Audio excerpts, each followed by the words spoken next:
Welcome back to Reflections Unfiltered. Today, we're diving into a world where words aren't just words. They're living, breathing codes, mantras, these ancient tools for thought. That's literally what the Sanskrit means, have been echoing through temples and living rooms for thousands of years. But what are we really doing when we chant to Dhanvantari, Lakshmi or Ganesha? Is it just tradition, or is there something deeper humming beneath the surface? Nikki, I've always been fascinated by how mantras are more than just incantations. In Vedic philosophy, sound, nada, is the subtlest form of energy. It's not just about the words, but the vibration itself. And then you've got the 4 stages of Vedic speech, or Vak, Para, Pashyanti, Madhyama, and Vaikari. It's like a spectrum from the ineffable, what can't be spoken, all the way to the words we actually say out loud. Mantras operate across all those layers depending on your intent and your level of consciousness. It's almost like a psychic access code, right? Each deity, Dhanvantari, Lakshmi, Ganesha, they're not just gods, they're archetypes, cosmic intelligences. The mantra is the password. Passwords to the divine mainframe. I like that, John. And it's not just about summoning some external force, is it? It's about tuning your own frequency to match that archetype. You want healing? You dial into Dhanvantari. You want abundance? Lakshmi's your frequency. Obstacles in your way? Ganesha's the cosmic locksmith. But Nikki, you had a story about your first real experiment with mantra, didn't you, after that competition loss? Yeah, I did. I remember it so vividly. I just failed my black belt test again, and I was absolutely gutted. My aunt, who's always been a bit of a mystic, handed me this little slip of paper with a mantra on it. She said, "Don't just say it, feel it. Let it echo inside you." I sat in my room, repeating it, not really believing anything would happen. But after a while, it was like the words weren't coming from me anymore. They were moving through me. My breath slowed, my mind stopped replaying the loss, and I felt lighter, not fixed, not victorious, but somehow realigned, like I'd tuned into a different current. That was the first time I realized mantras weren't just about the sound. They were about shifting the whole internal landscape. That's the magic, isn't it? Not about winning or losing, but about recalibrating the soul's compass. And maybe, just maybe, opening a door to something bigger than ourselves. Let's get practical. If mantras are these vibrational keys, how do they actually work for health, wealth, and, getting unstuck? Take Dhanvantari, for example, the divine physician. His mantra, Om Namo Bhagavate Vasudevaya Dhanvantari Amrita Kalasha Hastaya Sarva Amaya Vinashanaya Trilokya Nathaya Shri Mahavishnave Nama. It's a mouthful, but it's recited for healing, immunity, even pandemic prevention. And it's not just the chanting, there's ritual offerings, sometimes herbal medicine, all woven together. Studies show it can reduce anxiety and psychosomatic stress, which in turn supports recovery. It's a holistic ecosystem, Ayurveda, psychology, and spirituality all in one. And then there's Lakshmi. Her mantra, Om Shrim Mahalakshmiye Namah, is all about abundance. But it's not just about getting rich, is it? The ritual matters. Lighting lamps, chanting on Fridays or during Diwali, using yantras.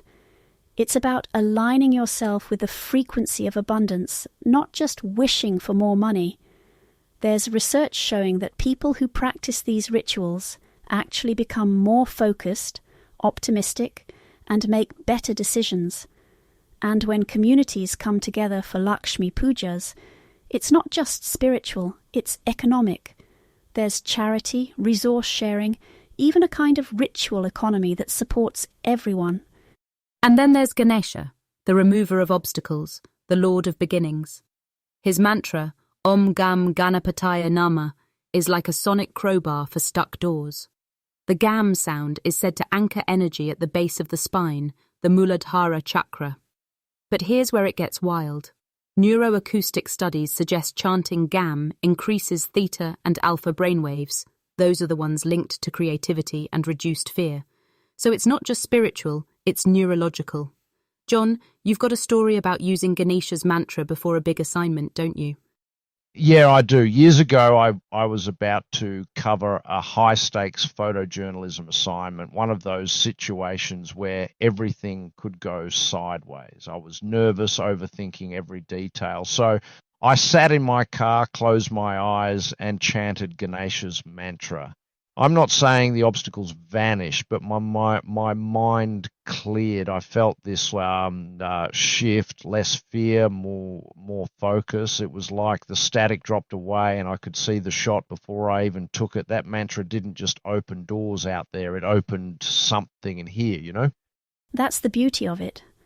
Whether it's healing, abundance, or new beginnings, these mantras aren't just about asking for favours. They're about tuning ourselves to the right frequency, so we can actually receive what's already possible. So let's get a bit forensic. Why do mantras work? Neuroscience tells us that repetition induces parasympathetic dominance. Basically, it chills us out, reduces stress. Sanskrit phonemes are engineered, if you will, to stimulate specific neural and vibratory centres. There's the psychology angle. Ritual and belief amplify the placebo effect, especially when you add community.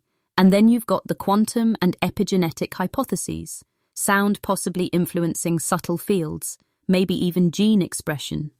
It's a lot to take in, but the evidence is stacking up. But here's the thing, traditionally mantras aren't just DIY affirmations. In the guru-shishya tradition, you need initiation, diksha, to really activate the full potential.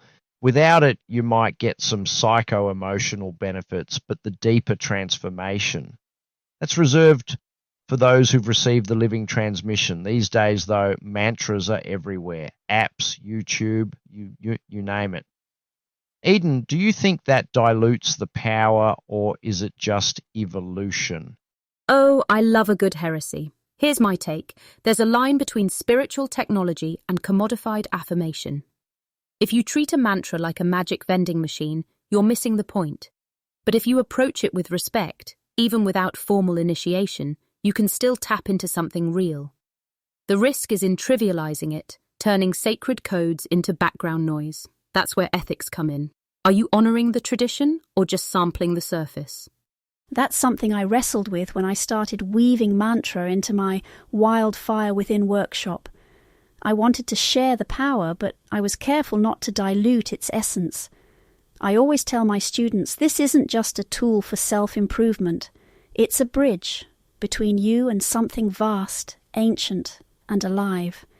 Use it with humility, with gratitude, and always, always with respect for where it comes from. And maybe that's the real secret. Mantras aren't just about health, wealth, or prosperity. They're about harmonizing with the deeper order of things. When practiced with devotion and understanding, they don't just change us, they change the world around us too. So, whether you're chanting in a temple, a living room, or your car before a big leap, remember, you're not just making noise, you're tuning the instrument of your own being. And that, my friends, is a revolution in every syllable. That's all for today's journey through sonic pathways. Next time, we'll explore another layer of the unseen. Until then, keep listening, inside and out. John, Eden, thank you both. And to everyone tuning in, take care of your inner soundscape. See you soon. Thanks, Nikki. Eden, always a pleasure. Until next time, keep seeking, keep questioning. Good night, wild ones. May your words be spells and your silence sanctuary. Until next time.